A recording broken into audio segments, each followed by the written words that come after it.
I stayed silent for over 30 years, giving him everything: money, opportunities, and our parents' love. But when he slammed a lawsuit on the table claiming my lake house was his, I finally spoke up. I did not beg or explain. I delivered just one sentence. That single sentence dragged my entire family into the light, exposing hidden trust deeds and the thousands of dollars they stole from me while I was just a struggling student. My name is Rebecca Wolf. I am 33 years old, and I am currently standing on the defendant's side of a courtroom in a county that feels like it has not changed since the 1950s. The air in here smells of stale coffee and lemon pledge, a scent that tries to mask the underlying odor of desperation. Across the aisle, sitting at the plaintiff's table, are the three people who share my DNA. My father, Gordon, is wearing his Sunday suit, the one he usually reserves for funerals and loan applications. My mother, Lila, is dabbing at dry eyes with a tissue she pulled from her sleeve. And then there is Noah, my younger brother. He is sitting between them, looking small and aggrieved, playing the part of the victim so perfectly that for a second, even I want to hand him a lollipop. But I am not here to give him candy. I am here because he is suing me for the house I bought with 8 years of my life. The lawyer representing my family, a man named Mr. Kenton, who wears a watch that costs more than my father's car, is currently pacing in front of the judge. He has a voice that projects well, a theatrical baritone designed to manipulate small-town juries. "Your Honor," Kenton says, pausing for dramatic effect. He rests a hand on Noah's shoulder, a gesture so practiced it looks choreographed. This case is not merely about property law. It is about a breach of trust, a familial betrayal. The lake house was always meant for Noah. It was a promise made by his grandparents, a legacy stolen by a sister who prioritized her own greed over the wishes of her elders. The courtroom is silent. I can feel the eyes of the few spectators on my back. In a town this size, near the fictional waters of Lake Rowan, everyone knows everyone. They have heard the rumors. They have seen the live stream. To them, I am the cold-hearted corporate woman from the city who swooped in and snatched the dream home away from her struggling, golden-hearted little brother. I do not move. I do not fidget. My face is a mask of absolute neutrality. I learned this stillness in boardrooms at Brightline Ledger Systems, where I work as a senior UX lead. When you present a new interface to a room full of skeptical bank executives, you do not show fear. You do not show emotion. You show data. Mr. Kenton finishes his opening salvo and sits down, looking pleased with himself. He thinks this is going to be easy. He thinks I'm just a checkbook that can be bullied into submission. Judge Harrison, a man with gray hair and the weary expression of someone who has presided over too many property line disputes, looks over his spectacles at me. I refuse to hire a local lawyer for the opening. I have counsel.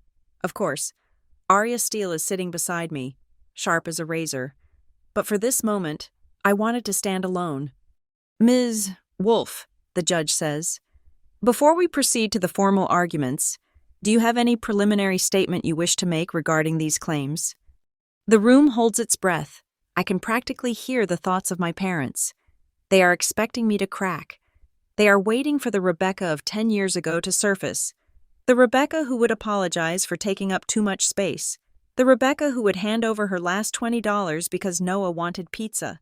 They are waiting for me to beg for forgiveness or to stutter through a defensive explanation about how I earned the money.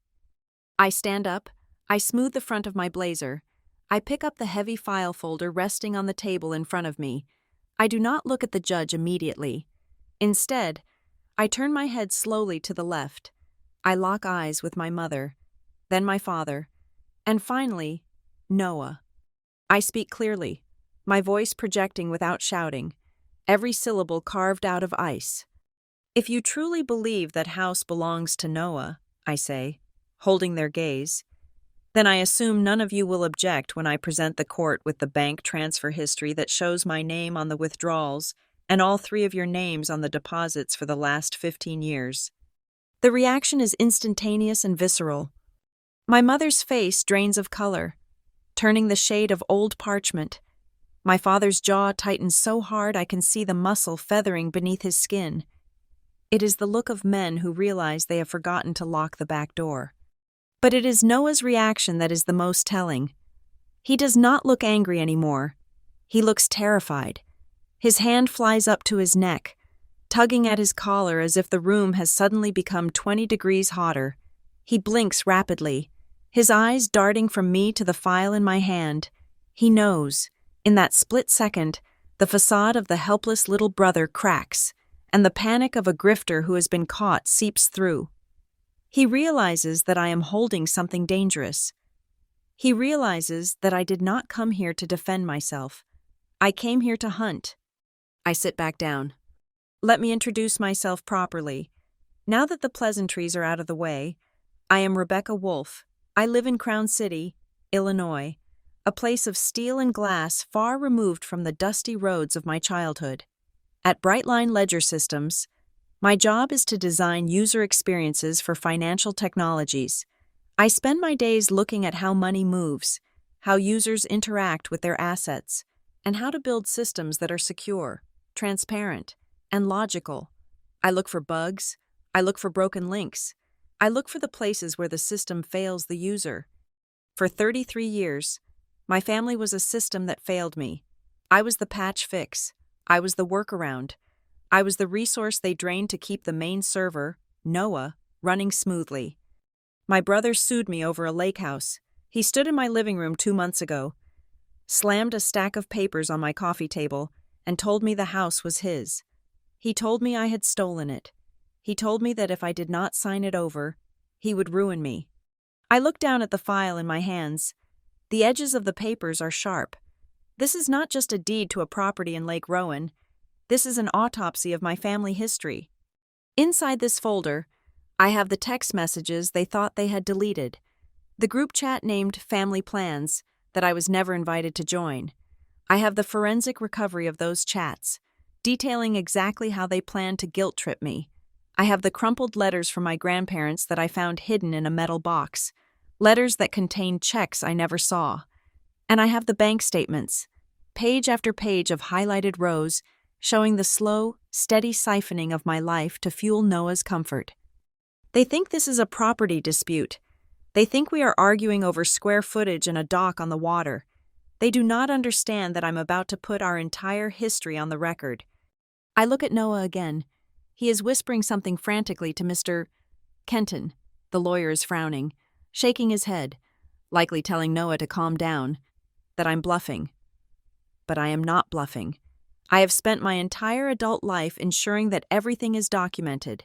Every penny I saved, every overtime hour I worked, every time I sent money home for a medical emergency that turned out to be a new set of tires for Noah's truck. If you are sitting there reading this, thinking that blood is thicker than water, thinking that your family would never do this to you, I want you to stay seated. I want you to listen closely, because I used to be just like you. I used to think that there was a line they would not cross. I thought that if I worked hard enough, if I gave enough, if I was good enough, they would eventually love me as much as they loved him. I was wrong. They did not love me. They viewed me as an asset. And when I finally used my own money to buy something for myself, a sanctuary by the lake where I could finally breathe, they did not feel happy for me. They felt robbed. They decided to sell me out to buy a boat for Noah. So, if a day comes when your own brother drags you to court, demanding the roof over your head, what will you do? Will you cry? Will you hand it over to keep the peace? I chose a different path. The judge clears his throat, breaking the heavy silence that has settled over the room since my single sentence. Mr. Kenton, Judge Harrison says, his voice dry. Call your first witness. Kenton stands up, buttoning his jacket, trying to regain the momentum he lost. We call Mrs. Lila Wolfe to the stand. My mother stands up. She looks shaky. She avoids looking at me as she walks to the witness stand. She places her hand on the Bible and swears to tell the truth, the whole truth, and nothing but the truth. I watch her, feeling a strange detachment. I used to crave her approval. I used to starve for it. Now, I just open my notebook and uncap my pen. If that day comes for you, if the people who are supposed to protect you decide to feast on you instead, remember this moment. Remember the silence before the storm. If you were in my shoes, if you had the evidence to burn it all down, what would be the one sentence you would say to end it? This is how I answered them, and I'm just getting started. To understand why I stood in that courtroom without flinching, you have to go back to Rockford Heights, Indiana. You have to see the small brick house on Elm Street where the foundation was cracked just enough to let the cold drafts in during the winter. My father, Gordon, owned a local garage, and the smell of motor oil and stale cigarette smoke was a permanent fixture in our hallway. My mother, Lila, was the secretary at the First Baptist Church, a woman who wore her piety like a brooch on her Sunday cardigan, but left it at the door as soon as she walked into our kitchen. We were not poor. Not exactly. There was always food on the table, usually meatloaf or casseroles that could be stretched to feed 4 people for 2 days. But in that house, there was a specific kind of economics that had nothing to do with the Federal Reserve and everything to do with favoritism. There was money for Noah, and then there was the cost of keeping me alive. From the moment Noah was born when I was 4 years old, the gravity in the house shifted. He was the sun, a bright, loud, demanding star that pulled everything into his orbit. I became the satellite, silent and cold, existing only to reflect his light or clean up his debris. He got the larger bedroom with the window that looked out onto the street. I got the room that used to be a sewing closet, windowless and cramped, where I learned to be small. He got the new baseball mitts, the private coaching sessions, the video game consoles that hummed late into the night. I got the hand-me-down clothes from our cousins and the responsibility of doing the dishes while he practiced his swing in the backyard. They told me I had to be the example.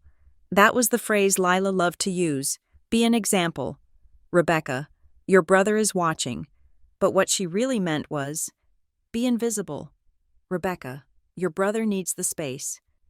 I remember the day I turned 16. It was a Tuesday in October. I came home from school clutching a thick, heavy envelope from a technical institute in Michigan. It was a prestigious school, one known for engineering and design. I had spent months staying up until 2 a.m, perfecting my portfolio, writing essays on the library computer, because our home computer was strictly for Noah's homework and games. I walked into the kitchen, my heart hammering against my ribs like a trapped bird. Gordon was at the sink, scrubbing grease off his hands with that gritty orange soap he used. Lila was chopping carrots. I put the envelope on the table. I got in, I said, my voice trembling. And it says here I qualify for the Merit Scholarship. It covers 60% of the tuition. Gordon dried his hands on a rag and walked over. He picked up the envelope, squinting at the logo. He did not smile. He did not hug me. He weighed it in his hand like he was estimating the cost of a brake pad replacement. It is just a brochure, Rebecca, he said, tossing it back onto the table. Colleges send these to everyone. It is marketing. Do not let it go to your head. It is an acceptance letter, I insisted, the joy draining out of me. It is real. Noah walked in then, dragging his baseball bat, leaving a trail of red clay on the linoleum floor I had just mopped yesterday. He grabbed an apple and looked at the letter. Michigan? He scoffed. That is like a 5-hour drive. What is that? A one-way ticket to abandon the family? Who is going to help me with my math if you leave? Lila looked up from the carrots. Noah is right. Rebecca, we need you here. And besides, we cannot afford the other 40%. You know the garage had a slow quarter. That night, we sat down for dinner. The kitchen table had a wobble that had been driving my father crazy for weeks. One of the legs was uneven. As we ate in silence, the table rocked every time someone cut their meat. Finally, Lila sighed, stood up, and looked around for something to wedge under the leg. Her eyes landed on my scholarship letter. I stopped chewing. I watched her reach for it. Mom, no, I whispered. It is just thick enough, she said, folding the heavy cream-colored paper, the paper that confirmed I was smart, that I was worthy, that I had a future. into a small, dense square. She bent down and shoved it under the table leg. The table stopped wobbling. I stared at the spot where my dream was being crushed into the floorboards, holding up a pot roast and a pitcher of sweet tea. I wanted to scream. I wanted to dive under the table and rescue it, but I sat still. That was the moment I understood that my achievements were only valuable to them if they could be used to fix a piece of furniture. I was not a person to them. I was a utility. A few months later, I got a job working the evening shift at a pizza place on the highway. I smelled like pepperoni and yeast constantly. I burned my forearms on the ovens. Every Friday, I cashed my check at the grocery store and brought the cash home. I did not have a bank account yet. Lila said I was too young to manage one alone, so I hid the money in an old shoebox shoved deep under my bed, behind a stack of textbooks. I was saving for a car, a beat-up Honda, anything that could get me out of Rockford Heights. I had saved $340. It had taken me 4 months of scrubbing pans and delivering pizzas to earn that. One Friday afternoon, I came home early because the pizza oven had broken down. I walked into the house and heard Noah laughing in the living room. He was sitting on the floor, lacing up a pair of brand new sneakers. They were high tops, white and red, the kind all the popular kids at school were wearing, the kind that cost over $100. "Nice kicks," I said, dropping my backpack. "Did you win a contest?" Noah grinned, pulling the laces tight. "Nah, Dad bought them for me. He said I need good support for the season." My stomach dropped. Dad had been complaining all week about the price of gas. He did not have money for $100 sneakers. I ran to my room. I dropped to my knees and felt under the bed. My hand hit the cardboard box. It felt light, too light. I pulled it out. The lid was askew. Inside, where my stack of $10 and $20 bills had been, there was nothing but dust. I walked back into the living room, holding the empty box. My hands were shaking so hard I could barely hold it. Lila was in the hallway, folding laundry. "Where is it?" I asked, my voice low. Lila did not even look up. "Where is what, Rebecca?" "My money. The money from the pizza place. It was in this box." She paused, smoothing a towel. She turned to me, her face arranging itself into a look of practiced patience. "Your father needed to help Noah with his gear. Rebecca, the team fees went up, and the boy needed shoes. You know how important his ankles are." "That was my money," I said, tears pricking my eyes. "I worked for that. I burned my arms for that." Lila sighed, as if I were being unreasonable. "In this house, Rebecca, money is family money. We do not hide things from each other. We help each other.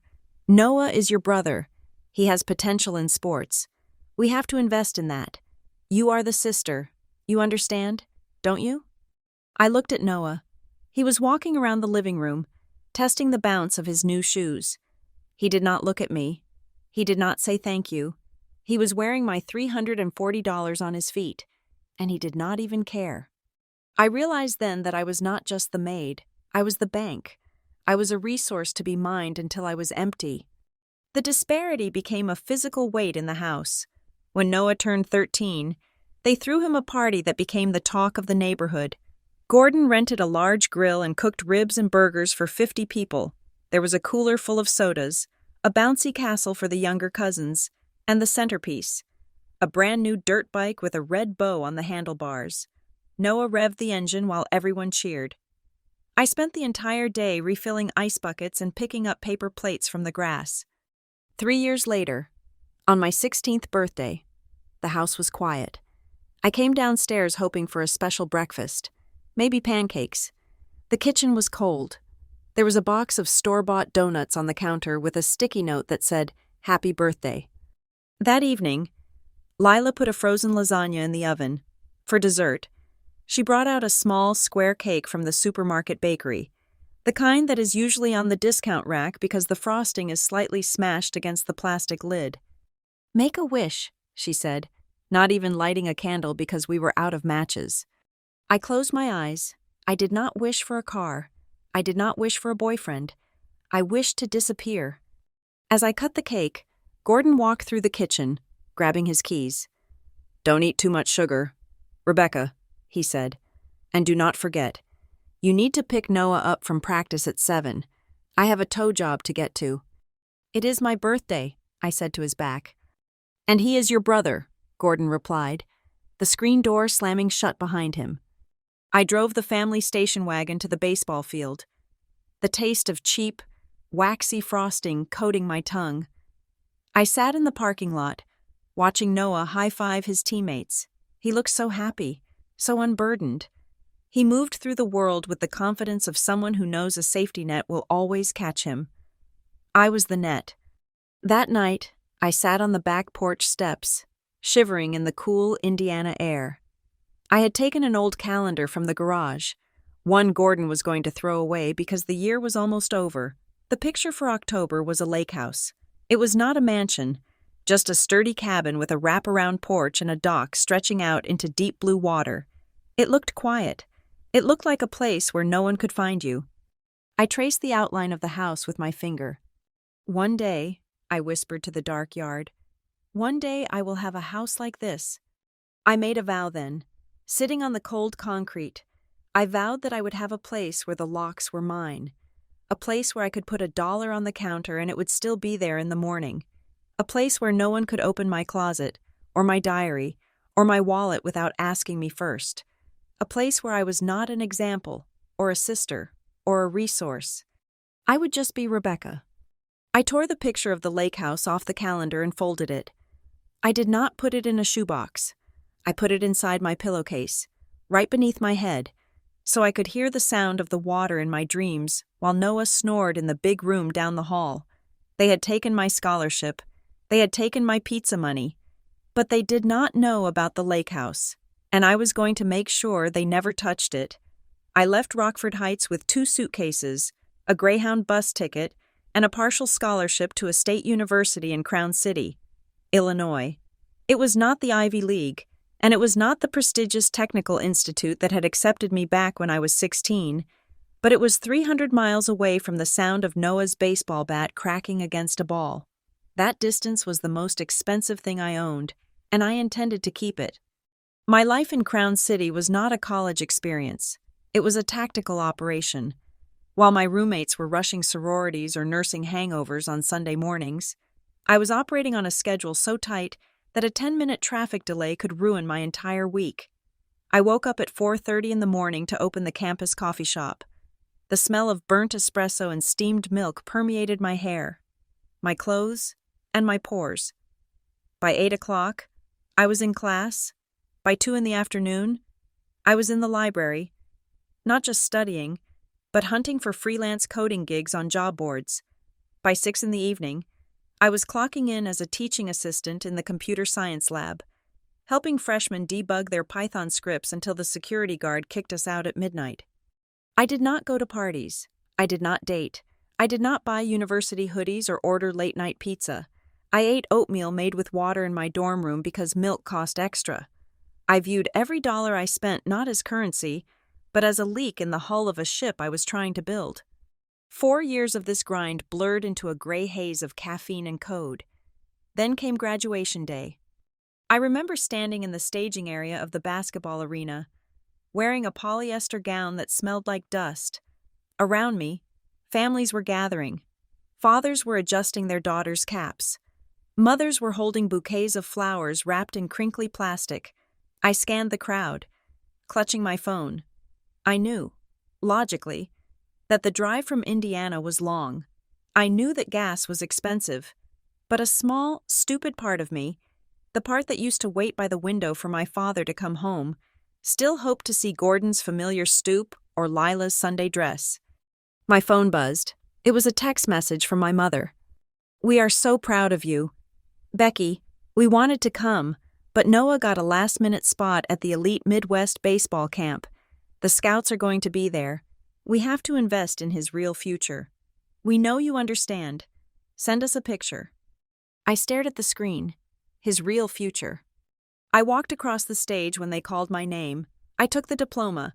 I did not smile for the camera. I walked straight out the back exit, took off the gown, shoved it into my bag, and went to my shift at the computer lab. I did not send them a picture. That summer, I landed an internship that turned into a junior designer role at Brightline Ledger Systems. It was a small fintech company in the industrial district of Crown City, the kind of place with exposed brick walls, flickering fluorescent lights, and a team of 20 people trying to do the work of 50. We built back-end interfaces for regional banks. It was unglamorous. High-pressure work where a single pixel misalignment could cause a compliance issue. I loved it. I loved the logic of it. The code did not care if you were the favorite child. The code only cared if you were right.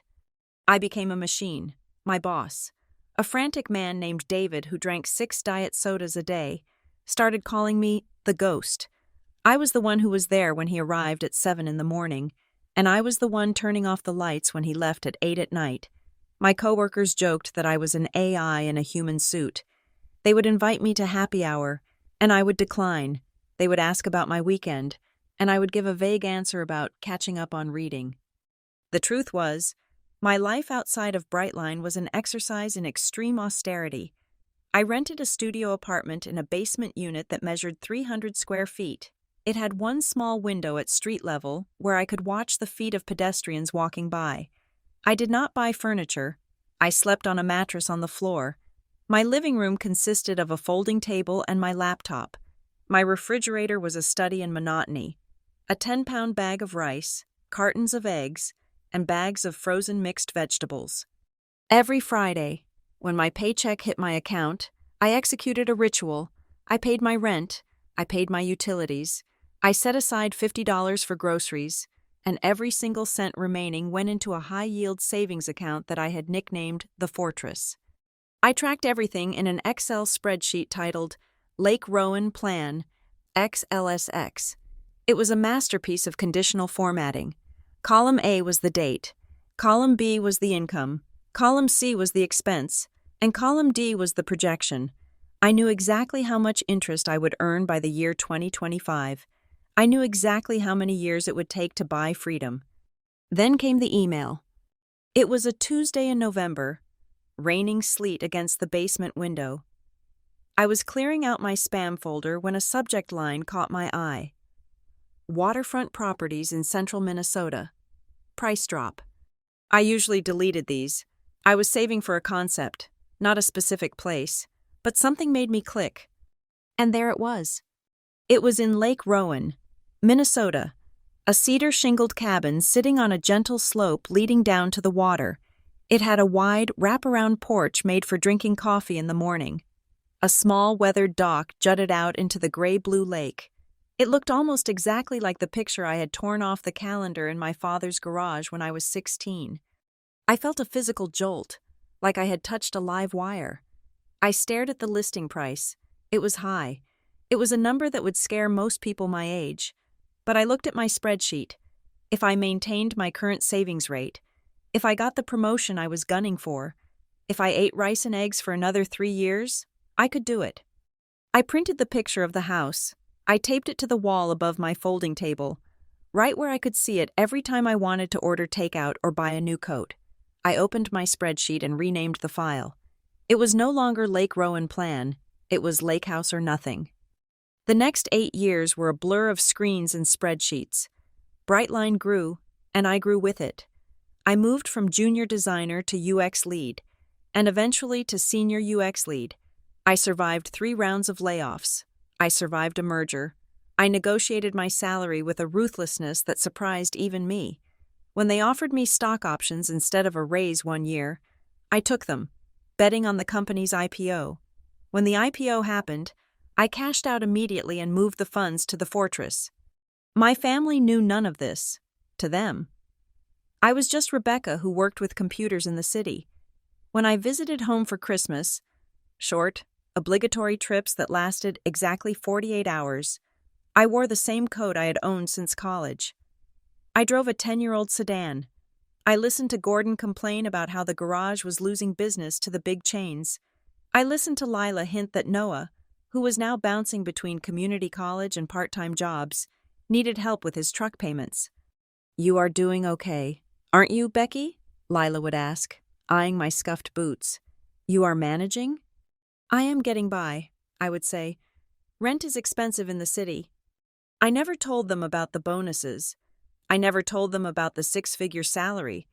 I never told them that my net worth was quietly surpassing the value of their entire estate. I let them believe I was struggling because if they knew I had money, they would find a reason why Noah deserved it. By the time I was 32, the market had shifted, interest rates were fluctuating, but I was ready. It was a Friday night. I was sitting on my mattress on the floor, eating stir-fried rice with egg. My laptop was open to my bank account. The number on the screen was staggering. It was not just a safety net anymore. It was a fortress of solitude. It was enough for a 40% down payment on the house in Lake Rowan, plus a reserve fund for repairs. I opened the real estate listing. The house was still there. It had been on and off the market for a year, the price dropping slightly each time. It was waiting for me.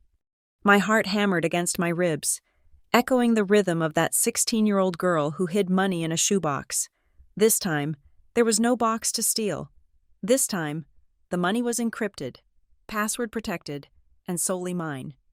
I moved the mouse cursor over the button that said, "Schedule a viewing." My hand trembled. This was it. This was the moment I stopped being the resource and started being the owner. This was the moment I stopped saving for a future and started buying it. I thought about Noah, probably sitting on the couch in Rockford Heights, waiting for Mom to bring him dinner. I thought about the scholarship letter under the table leg. I clicked the button. The screen refreshed. Request sent. I let out a breath I felt like I had been holding for 8 years. I scraped the last of the rice from my bowl. It tasted like victory.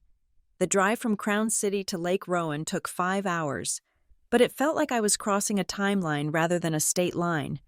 As the dense, gray skyline of the city faded into the rearview mirror, replaced by the rolling cornfields of Iowa and then the deep, evergreen forests of Minnesota, I felt the knot in my chest begin to loosen. It was a knot that had been tied tight since I was 16 years old, sitting under a wobbly kitchen table. I arrived just as the sun was beginning its descent. The sky was a bruised purple and gold, casting long shadows across the gravel driveway. And there it was. It looked exactly like the listing, yet somehow more substantial.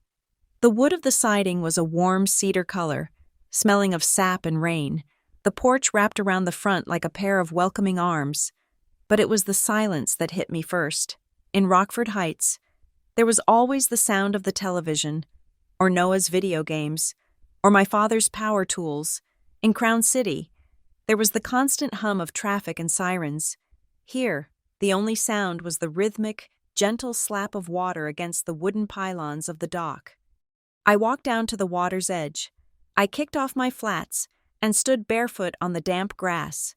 The lake was a sheet of obsidian, reflecting the twilight.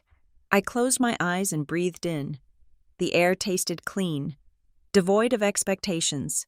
For the first time in my life, I was standing on ground that did not demand anything from me.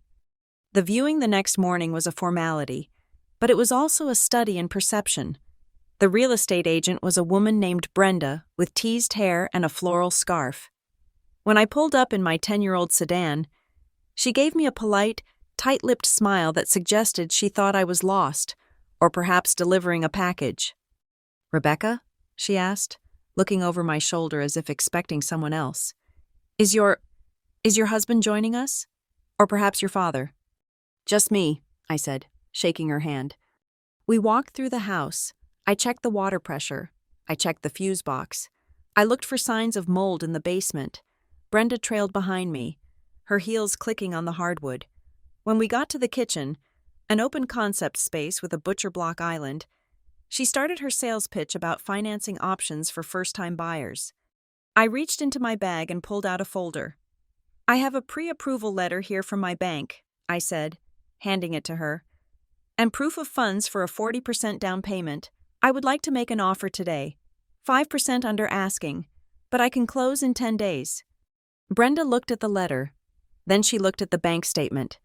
Her eyes widened, and the polite smile vanished, replaced by a look of genuine respect and mild shock. She looked at my scuffed boots and my plain coat, then back at the numbers that said I could buy this house twice over if I wanted to. "Well," she said, her voice dropping an octave, becoming serious. "That changes things. Let's get the paperwork started." The closing day was uneventful, which was exactly how I wanted it. I sat in a title office with harsh fluorescent lighting, signing my name over and over again. Rebecca Wolf, Rebecca Wolf, Rebecca Wolf. With every signature, I felt like I was severing a thread that bound me to the girl who hid money in a shoebox. When the title officer handed me the keys, 2 brass keys on a simple wire ring, my hands were trembling. I went back to the house alone. I stood in the empty living room, the afternoon light pouring in through the floor-to-ceiling windows. I held the keys up against the backdrop of the lake and took a selfie. In the photo, my hair was messy, and I had no makeup on, but my eyes looked brighter than I had ever seen them. I hovered my thumb over the Instagram icon, thinking about posting it. New chapter. I would caption it. But then I thought of Noah. I thought of the questions. I thought of the inevitable guilt trip. I saved the photo to a hidden album on my phone and put the phone in my pocket. This moment was mine. I was not ready to share it. The first weekend in the house, I did not have furniture. I had brought an air mattress and a sleeping bag, which I set up right in the center of the living room. That first night, I left the curtains open. I woke up not to an alarm clock, but to the sun rising over the water, turning the lake into a cauldron of pink mist. I sat up, wrapped in my blanket.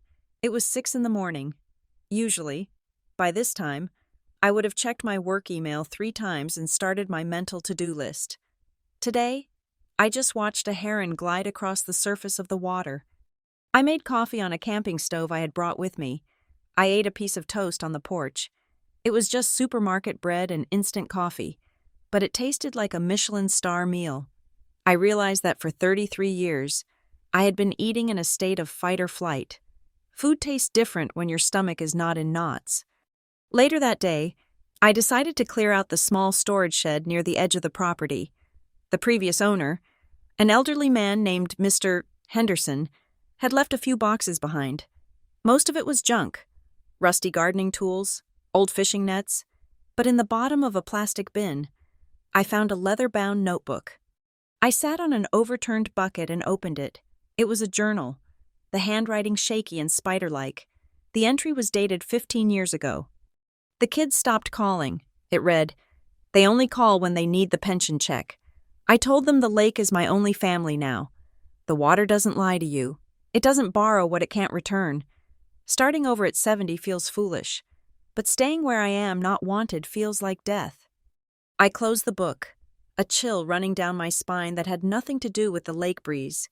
It felt like a message in a bottle, a warning from a ghost. The water doesn't lie. I looked back at my house, and felt a sudden, fierce protectiveness. Mr. Henderson had come here to escape. I had come here to escape. I would not let history repeat itself. And yet, the human heart is a stupid, stubborn thing. 2 weeks passed. I spent them painting the walls a soft cream color, fixing a loose board on the dock, and reading books on the porch. The silence was healing. Yes, but in the quiet, the old voices started to creep back in. I started thinking about my parents. I imagined my father sitting on this porch, fishing off the dock. I imagined my mother finally relaxing, maybe cooking a meal in this beautiful kitchen without complaining about the grocery budget. I imagined Noah, not the greedy, entitled Noah, but the little brother I used to carry on my back, running into the water. I deluded myself. I convinced myself that if they saw this, if they saw what I had built, they would finally respect me. They would see that I had not abandoned them, but that I had built a sanctuary big enough for all of us. If they just treated me right. I wanted them to be proud. God, even after everything. The little girl inside me just wanted her dad to look at her and say, "Good job, Becky." It was a Sunday afternoon. The light was golden and perfect. I walked around the house and took photos. I framed them carefully. A shot of the open kitchen with the sunlight hitting the island. A shot of the guest bedroom with the view of the pines. A shot of the dock stretching into the water. A shot of me, smiling on the porch. I opened the Wolf family group chat. It had been silent for 3 weeks, the last message being a request from Noah for $20 for gas. I selected the photos. My thumb hovered over the send button. My heart was hammering. Just do it, I told myself. You are successful. You are independent. Share your joy. I hit send. Then I typed, "Closed last week. My new home in Lake Rowan. I have been saving for 8 years. I would love for you guys to come up for a BBQ sometime." I put the phone down on the porch railing and stared at it. 1 minute passed. 2 minutes. The tiny scene icons appeared. A small profile picture of my dad's truck, my mom's flower photo, Noah's selfie. They had all seen it. I waited for the typing bubbles. I waited for a "wow" or "congratulations" or even a "how much did that cost?" 5 minutes. The lake lapped against the shore.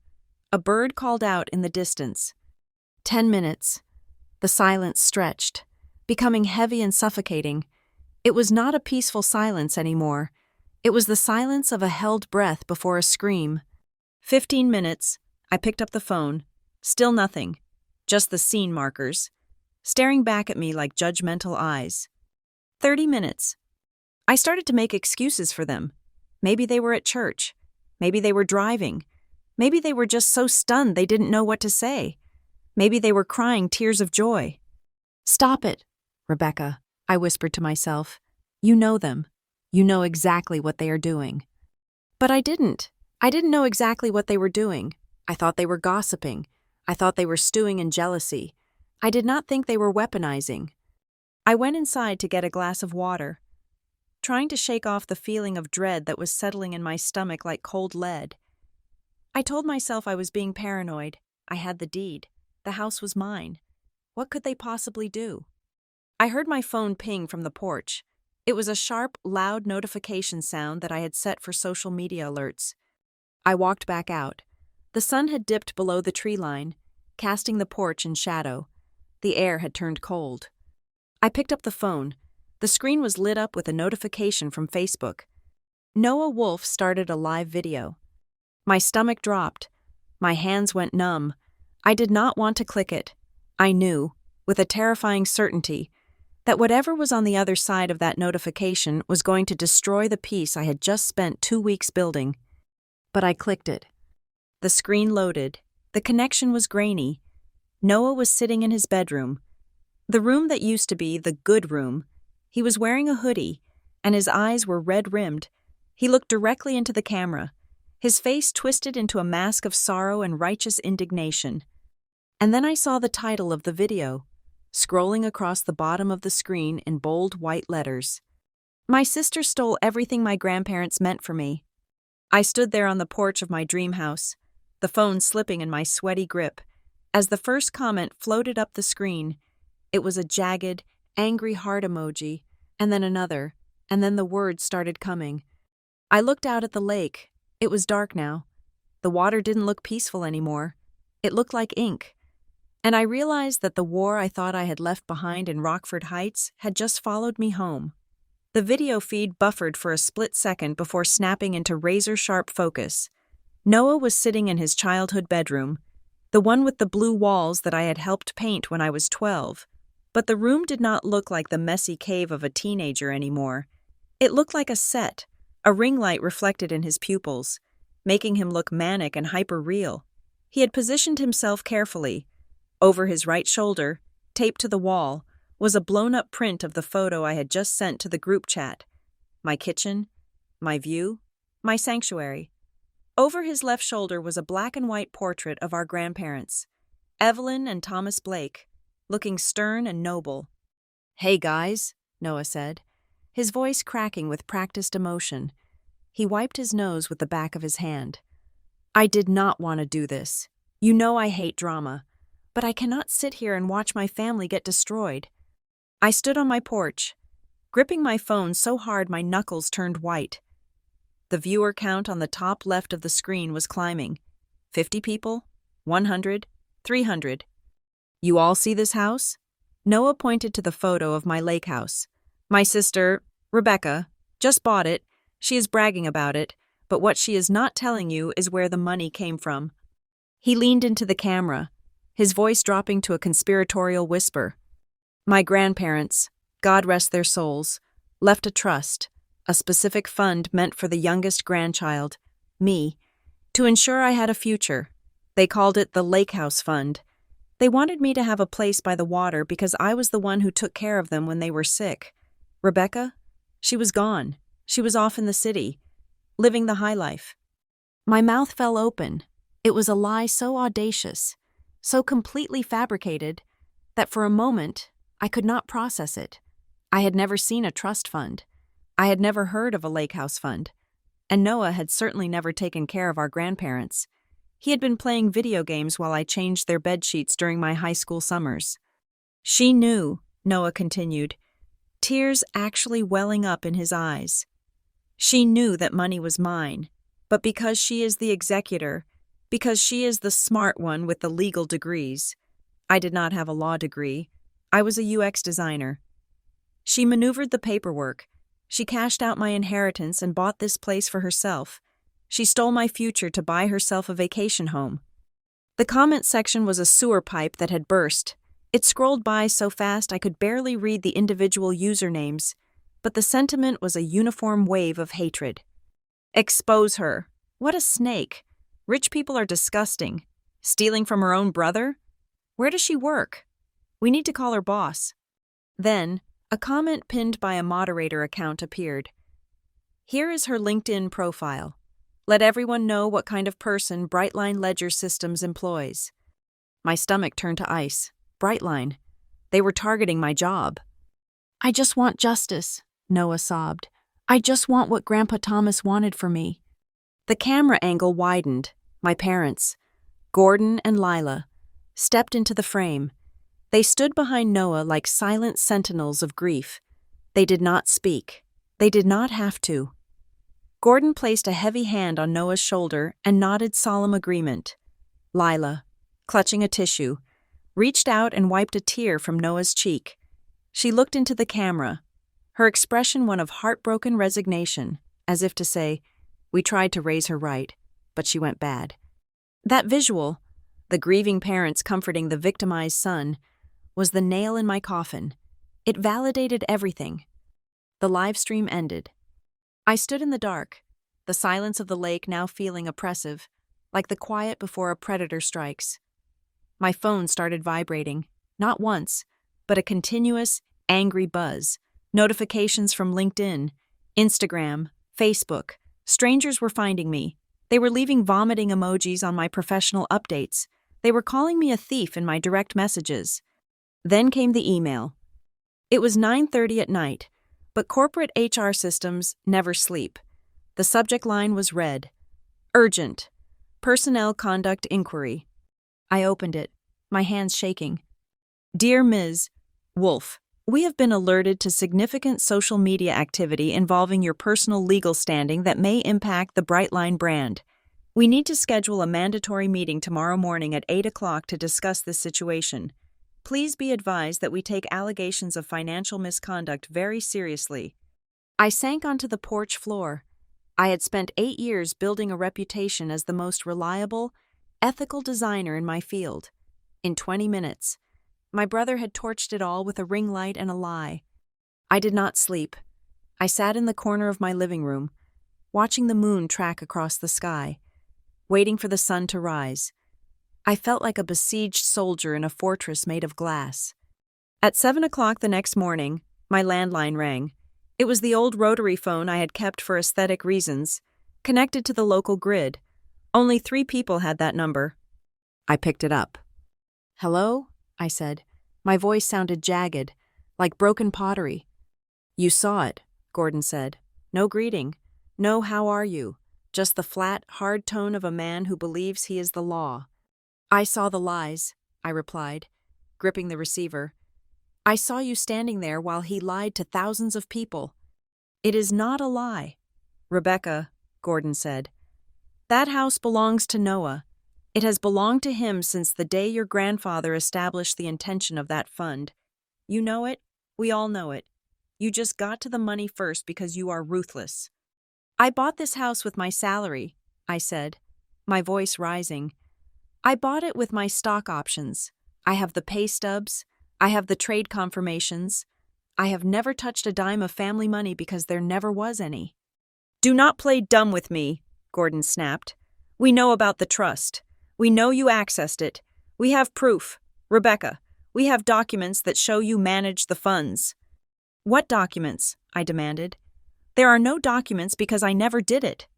Lila wants to talk to you, Gordon said, ignoring me. There was a shuffling sound, and then my mother's voice came on the line.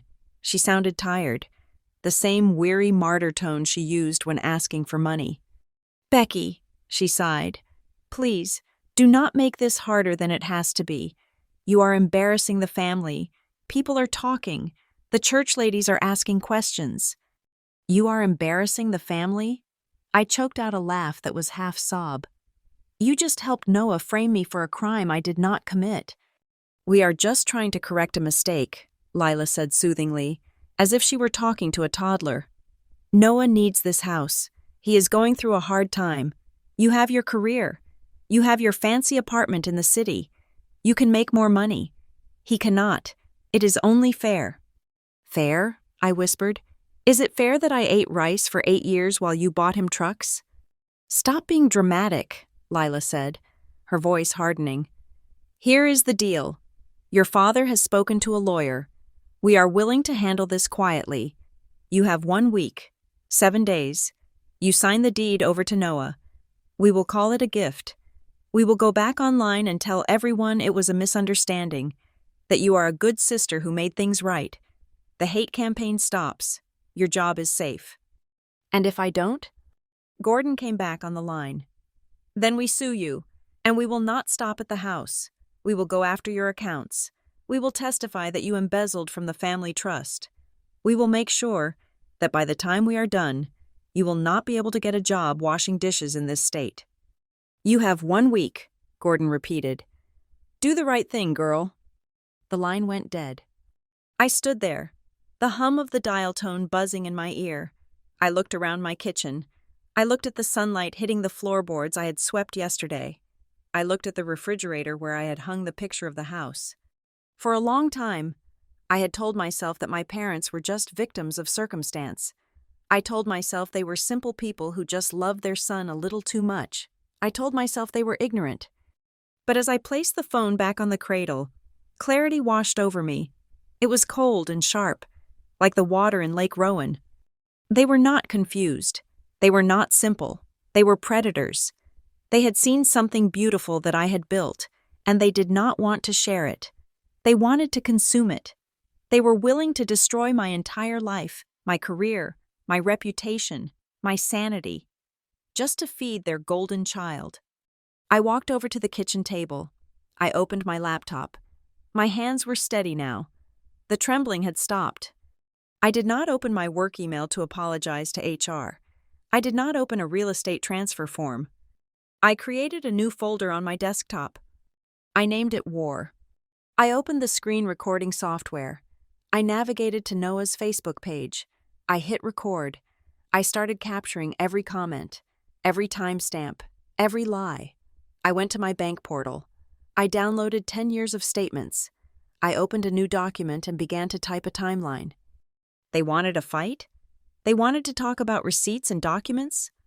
I typed the first entry. Date, August 12th, 2008. Content, my first paycheck. Stolen from shoebox. Okay, Gordon, I said to the empty room. You have your week, but you're going to wish you had never dialed my number.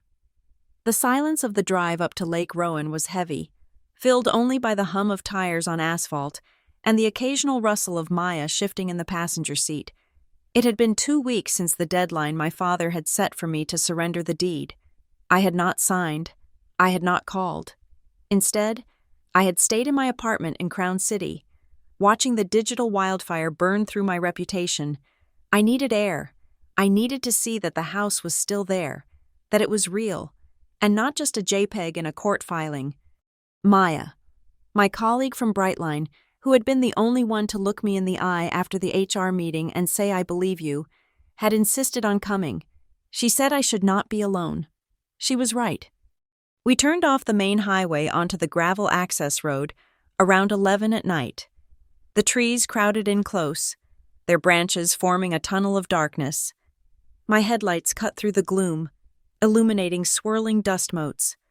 "It is dark out here," Maya whispered, gripping the handle above the door. "Like horror movie dark." "It is peaceful," I said, though my grip on the steering wheel was tight. "Or it is supposed to be." I rounded the final bend that opened up to my driveway. The high beams swept across the yard, past the dormant azalea bushes, and landed squarely on the front porch. My foot slammed onto the brake pedal. The car skidded slightly in the gravel before coming to a halt. There was someone on my porch. The figure was hunched over the front door, illuminated by the stark white light of my car.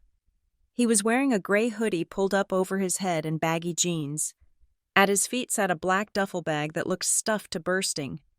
"Oh my God," Maya breathed. "Rebecca, reverse. Go back." I did not reverse. I stared through the windshield, squinting against the glare. The figure had frozen when the light hit him, one hand raised against the brightness. He turned his head. I knew that posture. I knew the way his shoulders slumped. I knew the specific, terrified aggression in his eyes. "It is Noah," I said. My voice was devoid of surprise. It was just flat. "Your brother?" Maya asked, her voice spiking an octave. "What is he doing?" I rolled the car forward slowly, inching closer until we were 20 feet away. Noah did not run. He turned back to the door. He was jamming something into the lock, a screwdriver, maybe, or a flat metal bar. I could see his lips moving, shaping curse words. He was frantically trying to force the deadbolt I had paid $300 to install. I killed the engine but left the lights on. I pulled my phone out and opened the smart home app. I tapped the button for the doorbell camera. Instantly, the floodlights mounted on the eaves blazed to life, bathing the porch in blinding, clinical LED brightness. The siren built into the security system began to shriek, a piercing, oscillating wail that cut through the quiet lake air like a knife. Noah jumped back, dropping the tool. He covered his ears, shouting something at the camera lens, his face twisted in a tantrum of frustration. Next to the duffel bag, I saw his supplies scattered by his feet, a thick wool blanket, a bag of chips, and 2 bottles of cheap whiskey, one already open. He was not just breaking in. He was moving in. He had planned to squat in my house, drink my liquor, and sleep in the living room I had worked 8 years to buy. "He is trying to break down the door," Maya said, her hand on my arm. "Rebecca, that is a burglary. Brother or not, that is a crime. Are you going to call the cops?" I looked at him. I saw the boy I used to help with algebra homework. I saw the teenager I had lied for when he broke the neighbor's window.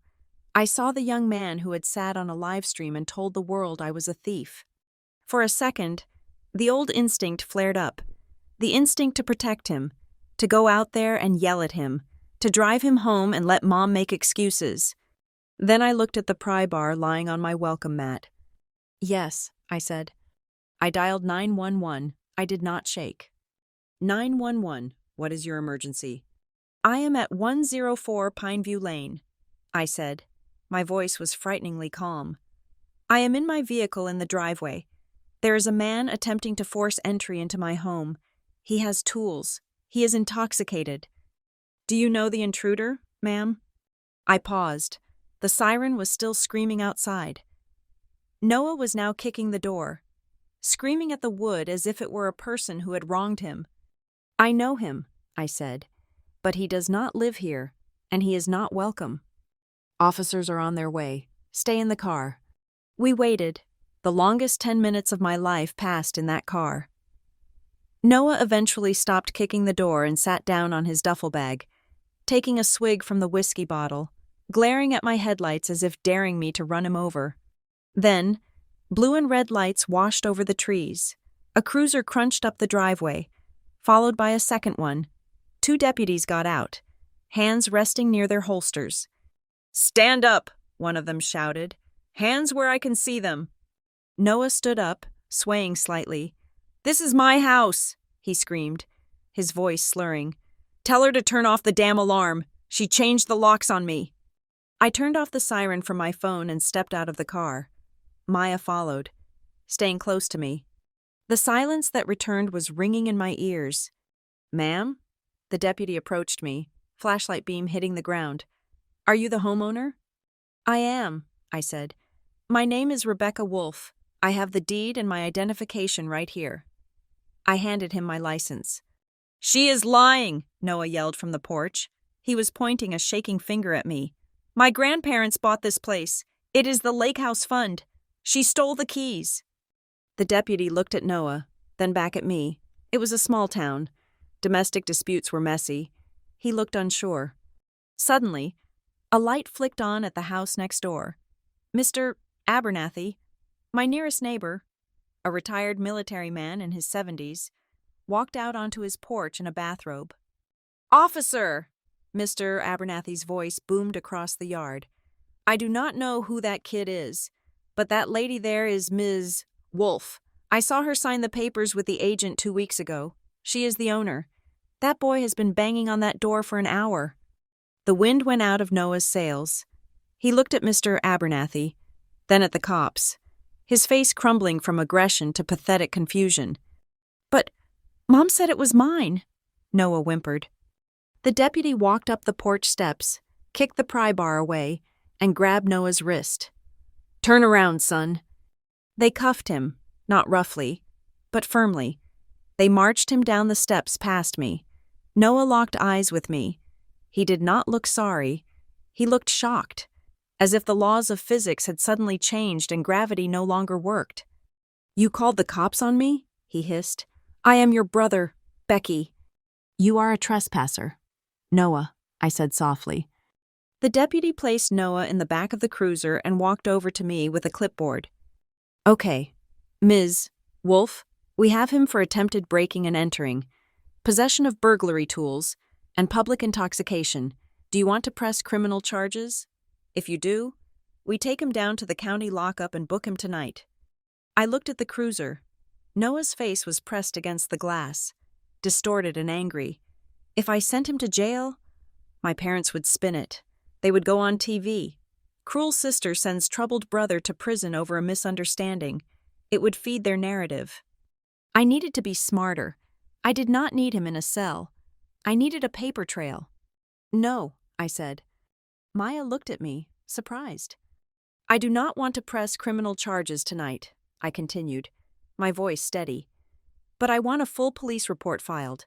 I want a formal trespass warning issued. I want it on record that he was here, with tools, trying to break in, and that he has been legally barred from returning. If he sets one foot on this property again, I want that to be an automatic arrest. Can we do that? The deputy nodded, looking impressed. We can do that. We will drive him to the station to sober up and call someone to pick him up, but the report will be in the system by morning. This is your first official documentation of the conflict. That is exactly what I need, I said. An hour later, the cruisers were gone. The silence of the lake returned, but it felt different now. It was no longer the silence of peace. It was the silence of a battlefield after a skirmish. I stood on the porch with Maya. The scratches on the door around the lock were deep, ugly gashes in the fresh paint. I traced one with my finger. You okay? Maya asked, handing me a fresh cup of tea. Her hands were still shaking slightly. I looked out at the water. The red and blue lights were gone, but the image of Noah in handcuffs was burned into my retinas. They think this is a game, I said. They think they can bully me into submission. They thought I would come here, see him, and just let him in because we share a last name. I turned to Maya. He had a blanket. Maya. He was going to sleep here. He really believed that if he just broke the lock, the house would become his. That is what they taught him. I took a sip of the tea. It was hot, grounding. They want a war, I said, looking at the police report the deputy had given me a carbon copy of. It was flimsy yellow paper, but it felt heavier than a brick. Tonight is the first piece of paper that has my story on the official side. It is not a Facebook comment. It is a legal document. I folded the paper carefully and put it in my pocket. Let's go inside, I said. I have a lawsuit to prepare. The Tuesday after the break-in, I was summoned back to the glass-walled conference room of Brightline's Human Resources Department. The mood was different this time. It was not accusatory. It was terrified. The police report regarding Noah's attempted burglary had circulated, and the company lawyers were now involved. They were not worried about me stealing from the company anymore. They were worried about the company being dragged into a tabloid-style domestic disaster. "You need external counsel, Rebecca," the VP of HR told me, sliding a business card across the mahogany table. "Someone who eats cases like this for breakfast. We cannot have Brightline employees doxxed by a viral hate campaign. Fix this." The name on the card was Aria Steele. I met her 2 hours later in an office that looked less like a law firm and more like a war room. Aria was a woman in her 40s with a haircut sharp enough to draw blood and a suit that probably cost more than my first car. She did not offer me coffee. She pointed to a chair and asked for the file. I laid it all out: the war folder, the live stream recording where Noah accused me of theft, the screen captures of the death threats, the police report from the night Noah tried to pry my door open with a screwdriver. Aria watched the video of Noah in silence. Her face was unreadable, her eyes tracking every movement, every sob, every nod from my parents in the background. When it finished, she leaned back and tapped a silver pen against her desk. "They are going to sue you," she said. It was not a question. "They are building a narrative of undue influence and breach of fiduciary duty. They are painting you as the executor of a trust you stole. It is a classic shakedown, but effective because they have the public sympathy. We are not just going to defend you, Rebecca. We are going to eviscerate them." She flipped open a notepad. "Let's talk about this lakehouse fund. Noah mentioned it 3 times. Your father mentioned it on the phone. Does it exist?" "I don't know," I admitted, feeling foolish. Growing up, I heard whispers about it. Grandpa Thomas and Grandma Evelyn had some money, but my parents always said it was tied up in investments, or that it was complicated. I never saw a statement. I never signed a paper. I just assumed it was small, or that it was gone. "Money does not just disappear without a paper trail," Aria said. "Is there anyone else in the family? Someone who is not Noah or your parents? A witness?" I thought for a moment.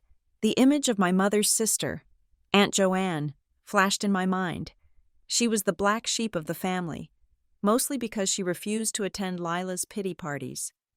I remembered a Thanksgiving dinner 10 years ago, right before I left for college. Joanne had pulled me aside while I was drying dishes. She had smelled of peppermint and gin. "If one day you need to know the truth about what Thomas and Evelyn left behind," she had whispered, glancing at the doorway to make sure my mother was not listening, "you call me. Do not let Lila gatekeep the memories." I had never called. I had been too busy surviving, too busy trying to keep the peace. "My Aunt Joanne," I said. "She lives 2 towns over. She told me once to call her if I needed the truth." Aria pointed to my phone. "Call her, now. Speakerphone." I dialed. My hands were sweating. It rang 4 times. "Hello?" Joanne's voice was raspy, surprised. "Aunt Joanne? It is Rebecca." "Becky? My God. Honey, I saw the video. That boy. Tell me you did not steal that house." "I bought it, Aunt Joanne, with my own money, every cent." "I knew it," she breathed. "I knew Lila was twisting it. Listen to me. Becky, are you safe?" "I am with a lawyer," I said. "We need to know about the trust. Noah says Grandpa left it all for him." There was a silence on the other end, heavy and thick. Then, the sound of a chair scraping against a floor. "You need to come here," Joanne said. "Bring your lawyer. I have a metal box in my pantry that I have not opened in 12 years. Thomas made me the backup trustee because he knew your mother has a selective memory when it comes to money." We drove in Aria's car. It was a sleek black sedan that seemed to glide over the potholes of the rural highway. Neither of us spoke much. Aria was reviewing notes on her tablet. I was staring out the window, watching the cornfields blur, wondering how many lies were buried in the soil of my childhood. Joanne lived in a small, tidy bungalow with wind chimes on the porch. She met us at the door, looking older than I remembered, but her eyes were sharp. She ushered us into the kitchen, where a rusted gray metal lockbox sat on the floral tablecloth like a bomb waiting to detonate. "Your grandfather gave me this the week before he died," Joanne said, resting her hand on the lid. "He said, 'Joanne, if Lila does right by the kids, you burn this. If she doesn't, you open it.'" "Why didn't you open it sooner?" Arya asked gently. "Because I thought she just spent the money," Joanne said, looking down. "I thought she just wasted it on bad investments or Noah's sports. I did not know she was erasing Rebecca." She pulled a small key from a necklace around her neck and unlocked the box. The latch clicked, a sound that echoed in the quiet kitchen like a gunshot. Inside, there were stacks of papers, yellowed at the edges, and a bundle of envelopes tied with twine. Arya put on a pair of latex gloves she produced from her bag. She was prepared for everything, and picked up the top document. "Here it is," she said, her eyes scanning the legal text. "The Blake Family Revocable Trust, dated 1998. She read silently for a moment, then looked up at me. "Clause 4, Section B. The remaining assets shall be divided equally between the surviving grandchildren, Rebecca Wolfe and Noah Wolfe, upon their reaching the age of 21. These funds are to be used for education, housing, or starting a business." "Equally?" I whispered. 50-50, Arya confirmed. "There is no language here about a lakehouse for the youngest. There is no Noah clause. It is standard. Boilerplate equal distribution." So the foundation of their lawsuit was a lie. But that was not the worst part. Joanne reached into the box and pulled out the bundle of envelopes. She handed them to me. "These came to my house," she said, her voice shaking, "because the bank had my address listed as the return for undeliverable mail on the trust account. Your grandmother tried to send these to you." I looked at the envelopes. There were 4 of them. The first one was dated when I was 18, the year I left for college. The address was my dorm room in Crown City. Stamped across the front in red ink were the words, "Return to sender, refused." And underneath, written in handwriting I knew better than my own. The handwriting that used to sign my report cards and permission slips. "Refused by Lila Mercer." She had used her maiden name, perhaps to distance herself, or perhaps because that was the name on her ID when she intercepted the mail. I opened the first one. My fingers felt numb. Inside was a cashier's check made out to Rebecca Wolfe for $5,000. $5,000. I flashed back to my freshman year. I remembered eating instant oatmeal made with tap water because I could not afford milk. I remembered walking 3 miles to work in the snow because I did not have money for the bus. I remembered crying in the laundry room because I was $20 short for textbooks. This check would have changed everything. It would have meant I could sleep more than 4 hours a night. It would have meant I was not the ghost at work. "Open the others," Arya said softly. The second one, 21 years old, graduation, $10,000, refused. The third one, 23 years old, another $5,000, refused.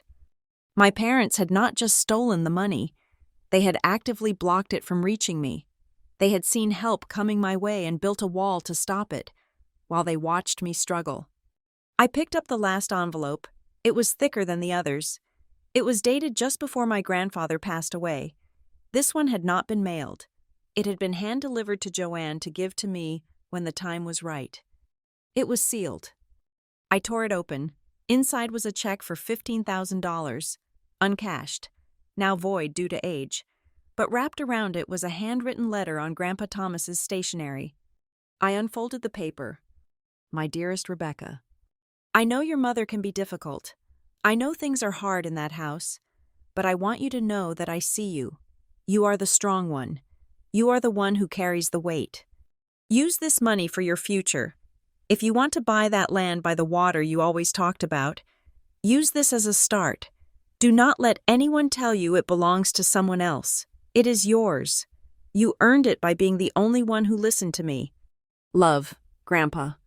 The air left my lungs.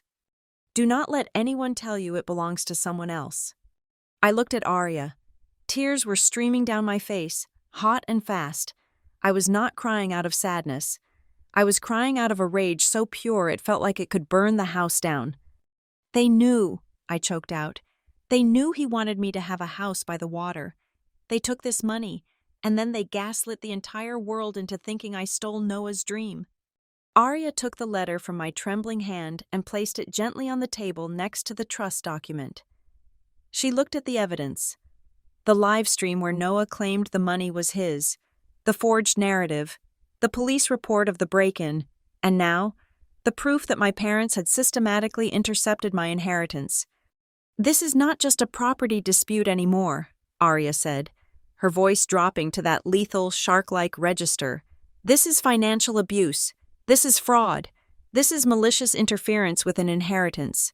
And with that live stream, it is defamation per se. She looked at me, and for the first time, her expression softened into something fierce. Rebecca, they spent years stealing your safety to build Noah a cushion. They thought you were just the resource. They forgot you were the one keeping the score. She gathered the documents and put them into her briefcase. Wipe your face, she commanded. We are done crying. We are filing the countersuit tomorrow morning, and we are going to ask for everything, the legal fees, the emotional damages, the punitive damages. We are going to make sure that by the time we are done, the only thing Noah owns is that screwdriver he left on your porch. I looked at the metal box one last time. It was empty now. The secrets were out. Let's go, I said. I have a house to defend. The war room in Arya Steele's office was colder than my apartment, kept at a temperature that seemed designed to keep human emotion at absolute zero. On the mahogany conference table, the war folder I had created on my laptop had now manifested into 3 physical boxes of evidence, but we were missing the smoking gun, the conversation I knew had happened but could not prove. My father, Gordon, was not a tech genius, but he was paranoid enough to delete his history. He scrubbed the group chat, I said, pacing the length of the room. The night the live stream went viral, the family plans thread vanished. He thinks that means it is gone forever. Arya did not look up from her tablet. Nothing is ever gone, Rebecca. It just moves to a different sector of the hard drive. We just need a door in. I stopped pacing. I reached into my purse and pulled out an iPhone 6 with a cracked screen. It was an ancient device, its battery life practically non-existent, but it was the key. My mother is terrible with passwords, I said, placing the phone on the table. She uses the same iCloud account for everything. Her iPad, her current phone, and this old spare she gave me 2 years ago to use as a dedicated line for family emergencies back when they thought I was their on-call ATM. I never logged out. Arya smiled. It was the first time I had seen her smile with genuine delight. She buzzed her intercom. Send in the forensic specialist. An hour later, a man named Marcus had the phone hooked up to a machine that looked like it belonged in a CIA black site. We watched the progress bar crawl across the monitor. He was not just looking at active data. He was dredging the digital lake, pulling up the ghosts of deleted messages. Here we go, Marcus said. Timestamps match the dates you flagged. Gordon thought hitting delete on his end wiped the server. He was wrong. The transcripts appeared on the large screen on the wall. I sat down, my legs suddenly feeling like they were made of water. The conversation was dated 14 months ago. It was a private thread between Gordon and Lila. Gordon, the boy is struggling. He asked for another loan for the truck. I told him we are dry.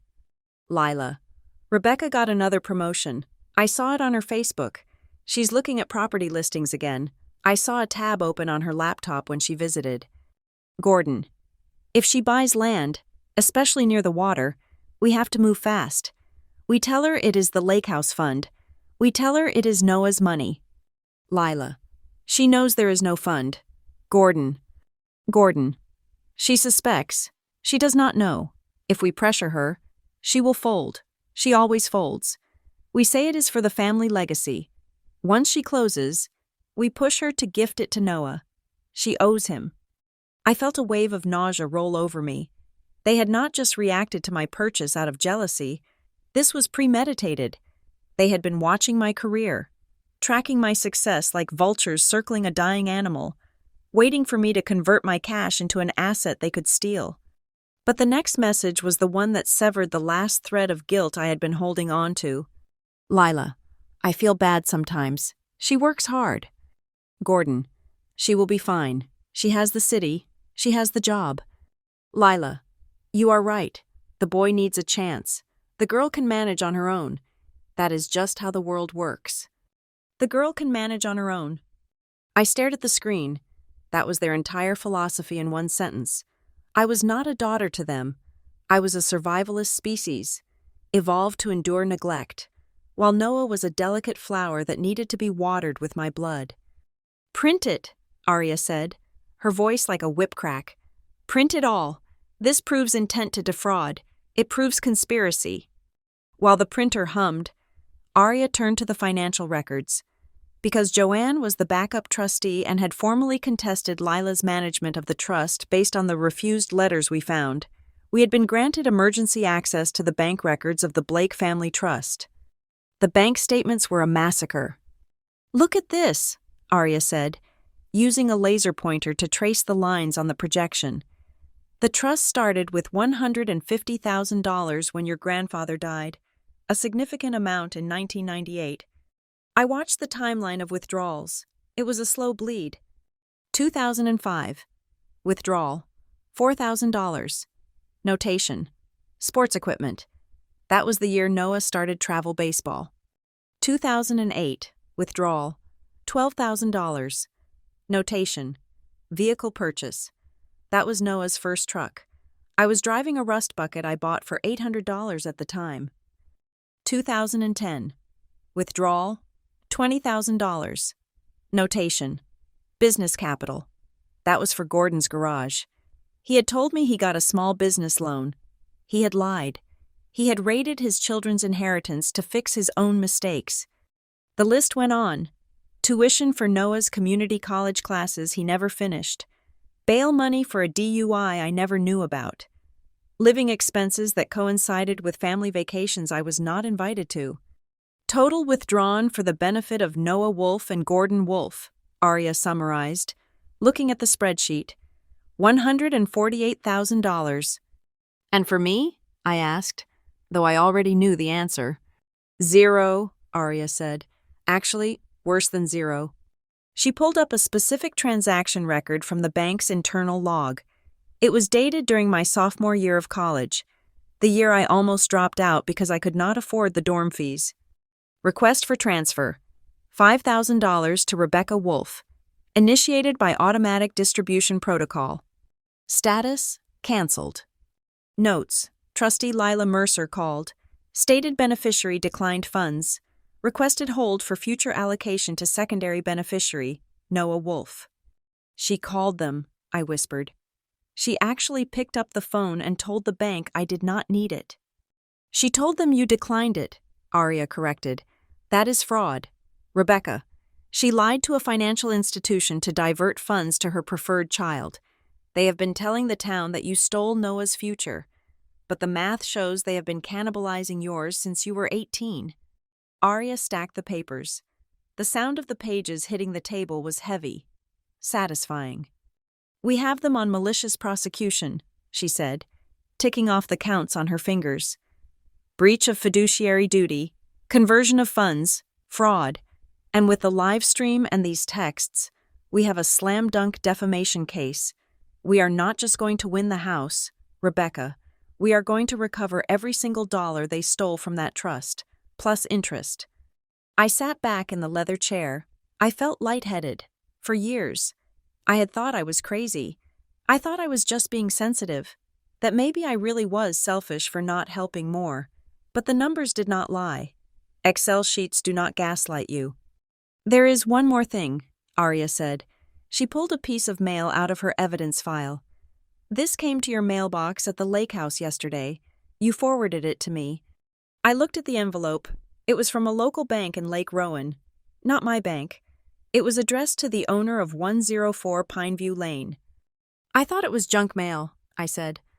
It is not, Arya said. I opened it. It is a loan pre-approval rejection notice. She slid the letter over. Dear applicant, regarding your inquiry for a home equity line of credit secured by the property at 104 Pineview Lane, we cannot proceed as the title search indicates the applicant, Gordon Wolfe, is not the legal owner. My mouth fell open. He applied for a loan against my house, I said, before I had even agreed to give it to him. He was banking on you caving, Arya said. He was so sure that his bullying would work, so sure that you would hand over the deed within the week, that he started the paperwork to leverage the house to pay off his own debts. That is why they are so desperate. Rebecca, that is why they gave you a deadline. It is not about Noah's feelings. It is about Gordon's wallet. He probably promised the bank he would have the title by Friday. He was going to mortgage it.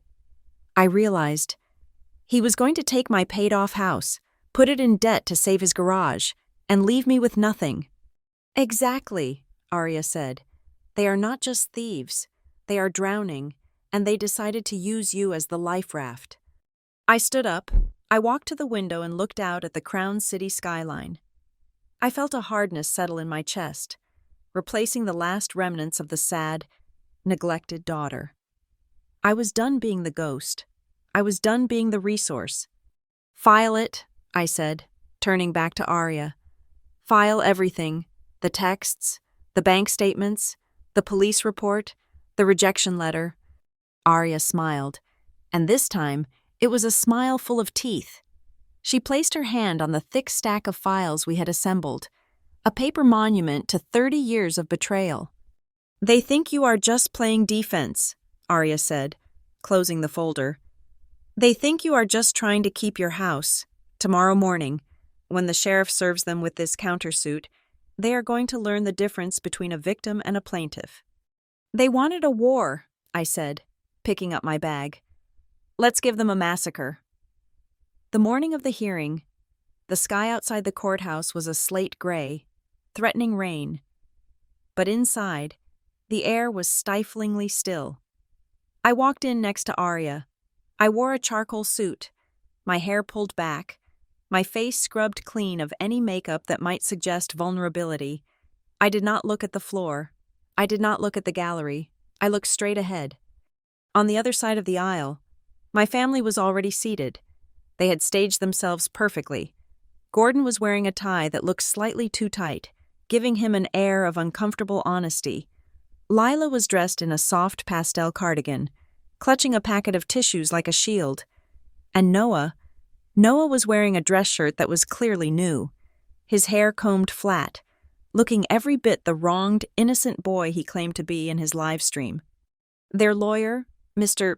Kenton, had a stack of papers in front of him. I recognized the top sheet. It was a printout of the comment section from Noah's video. They were not bringing legal precedents. They were bringing public opinion. When Judge Harrison called the court to order, Kenton stood up. He buttoned his jacket with a flourish and walked toward the bench, his voice dropping into a register that was meant to vibrate with righteous indignation. Your Honor, Kenton began, sweeping his hand toward Noah. This case is simple. It is about a promise, a sacred promise made by grandparents to their youngest grandson. The Blake family always intended for the lakehouse to be Noah's inheritance. It was his safety net. But then, he pointed a finger at me, accusingly. The sister stepped in, Ms. Wolfe, a successful, wealthy executive from the city, used her position to manipulate the funds, buying the property out from under her struggling brother. She does not need this house. She has a luxury apartment. She has stocks. She has a career. Noah has only this dream. He called Lila to the stand first. My mother walked up, wiping her eyes before she even sat down. Mrs. Wolfe, Kenton asked softly, did Rebecca know the money was meant for Noah? Oh, yes, Lila sniffled into the microphone. We always talked about it, Rebecca. She has always been so independent. She told us she didn't need our help. She said, give it to Noah. He needs it. So when she bought the house, we were so confused. We thought she was buying it for him. to help him. I sat stone still, my fingernails digging into my palms. It was a lie so smooth it almost sounded like the truth. Then it was Noah's turn. He sat in the witness box, looking small.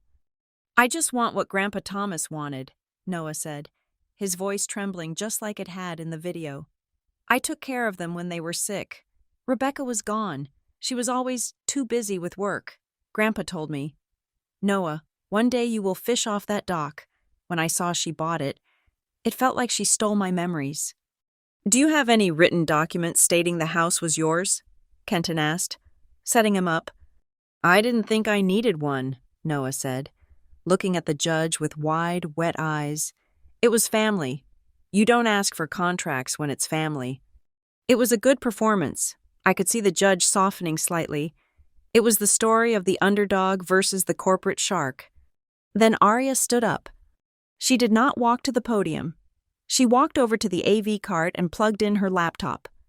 "Your Honor," Arya said, her voice cutting through the emotional fog like a laser. "Mr. Kenton has told you a lovely story, but stories are not evidence. I would like to present Exhibit A, security footage from the night of October 14th. The large screen on the wall flickered to life. The courtroom darkened. The video played in high definition. It showed my front porch at 11 at night. It showed Noah, not the clean-cut boy in the witness chair, but a hooded figure in baggy jeans, stumbling up the steps. It showed him pulling a bottle of whiskey out of his pocket, taking a swig, and then jamming a screwdriver into my lock. It showed him kicking the door, screaming obscenities that echoed clearly through the courtroom speakers. "Open the damn door," the digital Noah screamed. "I am going to break this bitch down." The real Noah sank lower in his chair. Lila gasped, covering her mouth. Arya paused the video on the frame where Noah was snarling at the camera, pry bar in hand. "Mr. Wolf," Arya said, turning to him, "you claimed this house is yours. You claimed you were welcomed there. If that is true, why were you breaking in with a screwdriver at 11 o'clock at night when the owner was not home?" Noah stammered. I forgot my key. I was just checking on the place." "You forgot your key?" Arya asked, raising an eyebrow. "According to the police report filed that night, you were not in possession of any key. In fact, you have never possessed a key to this property. Is that correct?" "It should be my house," Noah snapped, his facade cracking. "She changed the locks." "She installed the locks," Arya corrected, "because she bought the door." Arya sat down. The atmosphere in the room had shifted. The sympathy was evaporating, replaced by the uncomfortable realization that the victim might be dangerous. "We call Joanne Mercer to the stand," Arya announced. A ripple of shock went through my parents. They had not seen Joanne in years. They certainly did not expect her to walk into court carrying a rusted metal lockbox. Joanne took the oath. She placed the box on the ledge of the witness stand. "Ms. Mercer," Arya said, "what is that box?"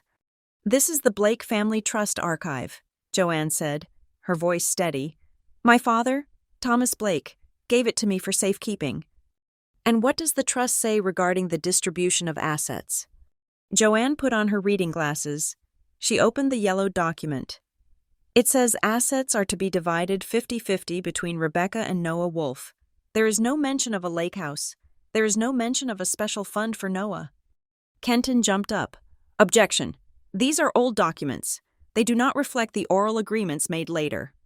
"Oral agreements do not supersede a notarized trust," the judge ruled. Overruled. Arya then projected the images of the refused checks, the red stamps, the signatures of Lila Mercer rejecting money meant for my education. "Mrs. Wolf testified that Rebecca didn't need money," Arya said, facing the gallery. "But the evidence shows that Rebecca was sent money repeatedly by her grandparents, and her mother intercepted it. This was not a sister refusing help. This was a mother cutting her daughter off." Lila was not crying anymore. She was pale, staring at the table. "And finally," Arya said, "I would like to introduce Exhibit C, digital forensics recovered from Gordon Wolf's personal device." My father's head snapped up. The text messages appeared on the screen. The font was large enough for everyone to read. Gordon. Once she closes, we push her to gift it to Noah. She owes him. Lila. If she refuses, we can always say it was grandparents' wish. Nobody will check. Lila. The boy needs a chance. The girl can manage on her own. The silence in the courtroom was absolute.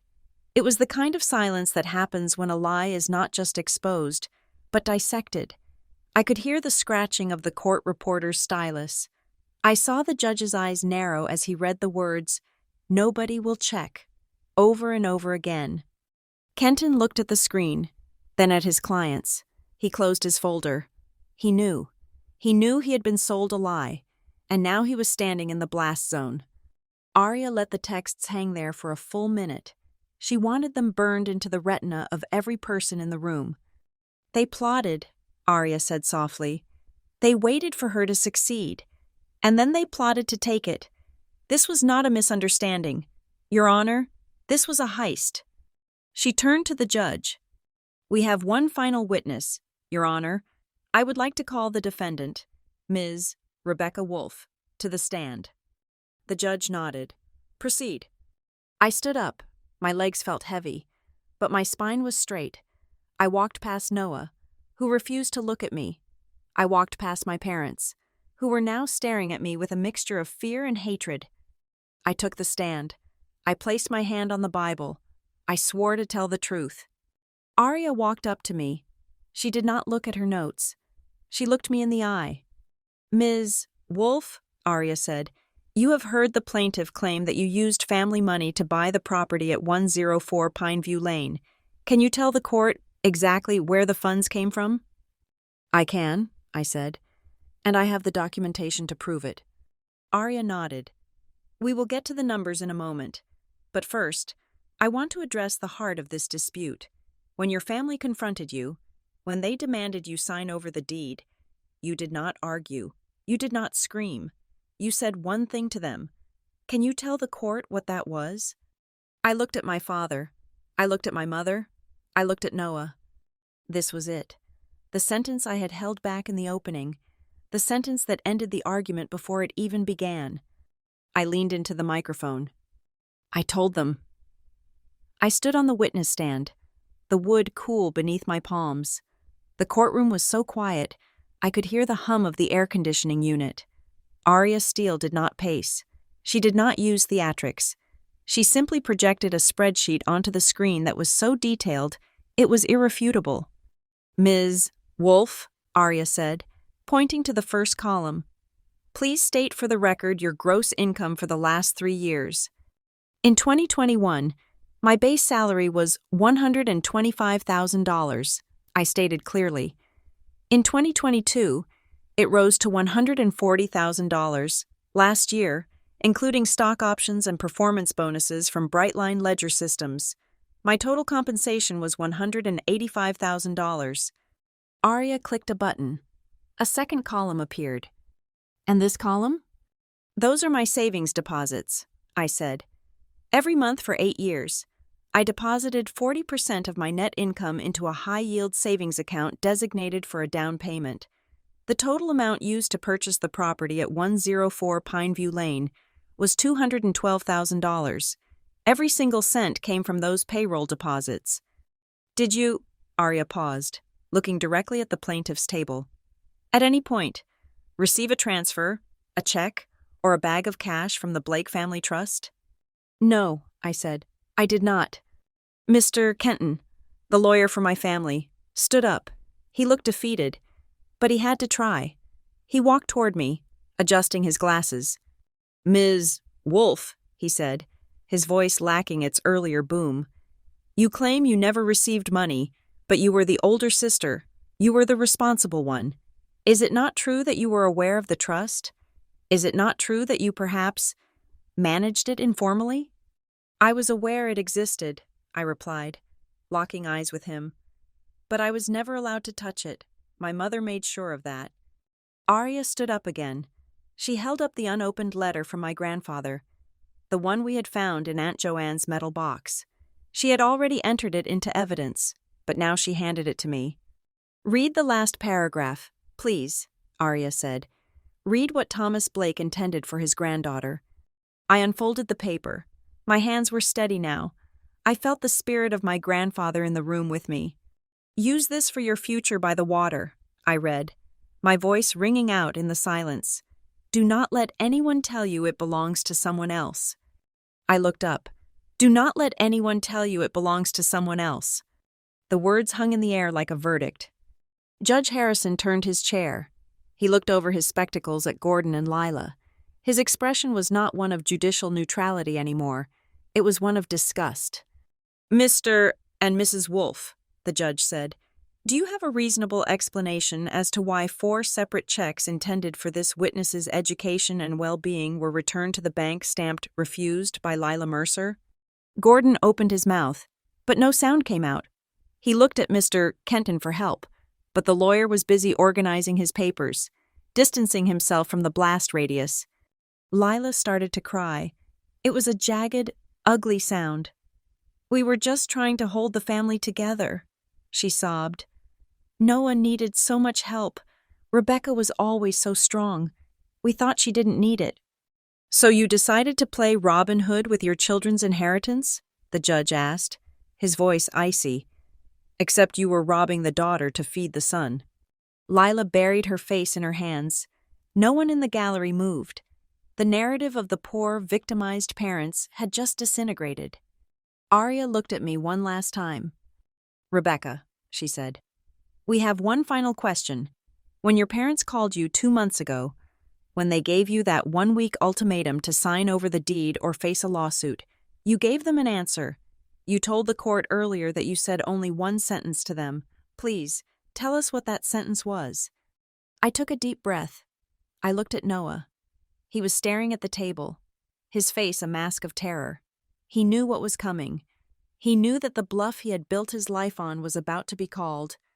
I told them, I said, speaking slowly and clearly, if you truly believe this house was bought with Noah's money, feel free to bring every bank statement with my name and your names on it to court.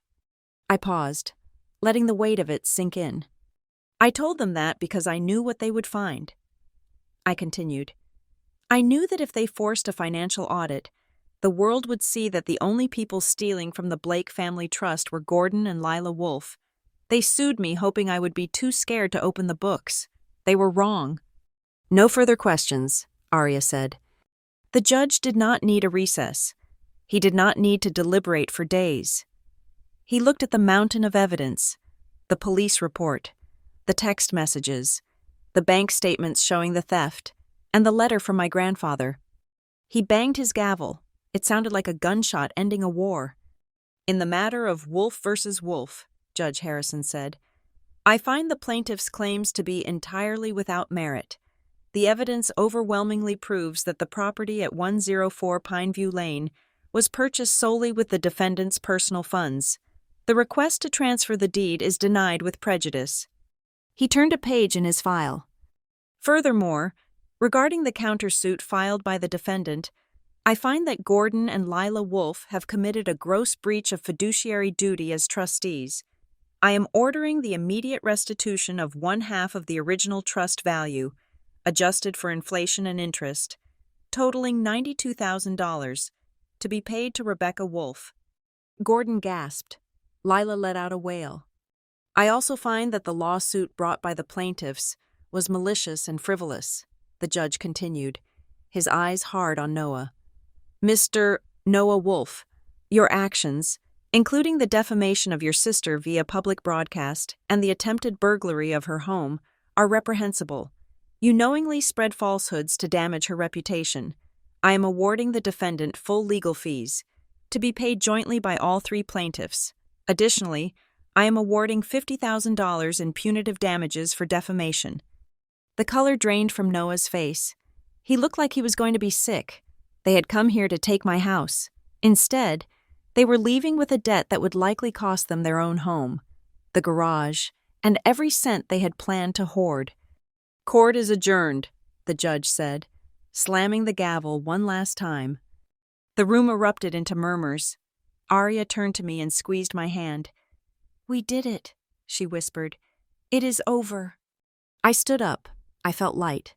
The heavy coat of guilt I had worn since I was 16 years old simply slid off my shoulders. My parents and Noah were huddled with Mr. Kenton, who looked like he was trying to resign on the spot. As I walked toward the exit, I had to pass them. Gordon reached out a hand. "Becky," he croaked. "Becky, wait. We cannot pay that. You know we cannot pay that. You have to drop the damages. We are family." I stopped. I looked at him. I looked at the man who had called my scholarship letter marketing. I looked at the woman who had used that letter to prop up a table. I looked at the brother who had tried to break down my door. "Family?" I asked. The word tasted strange in my mouth, like a foreign language I used to speak but had forgotten. "You are not my family," I said quietly. "You are the people who stole my childhood. You are the people who stole my inheritance. And you are the people who tried to steal my name."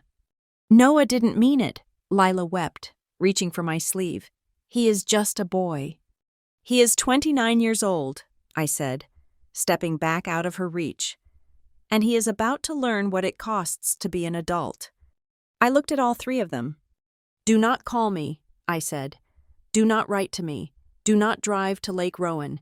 If you step foot on my property, I will have you arrested, and next time, I will press charges. The check for the judgment is due in 30 days.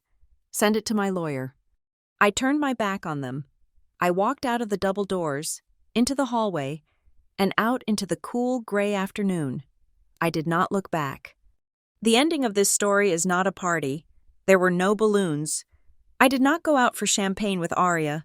I drove back to Lake Rowan in silence. The next morning, I woke up before the sun. The mist was thick on the water, swirling like white smoke. I made a cup of coffee and walked down to the dock. The air was cold and clean. I sat on the edge of the wood, my feet dangling just above the water.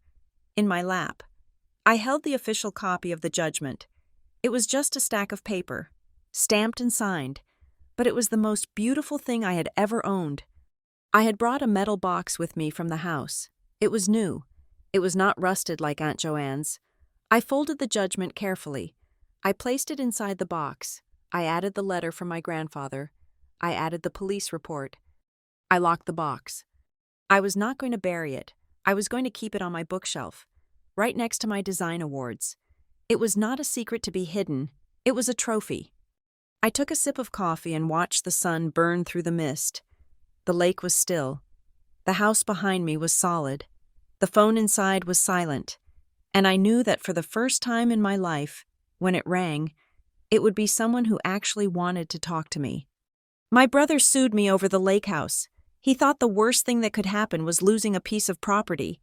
He thought he was fighting for a building with a nice view. He never imagined the verdict would be losing his sister forever. Thank you so much for listening to my story. I would love to know where you are tuning in from.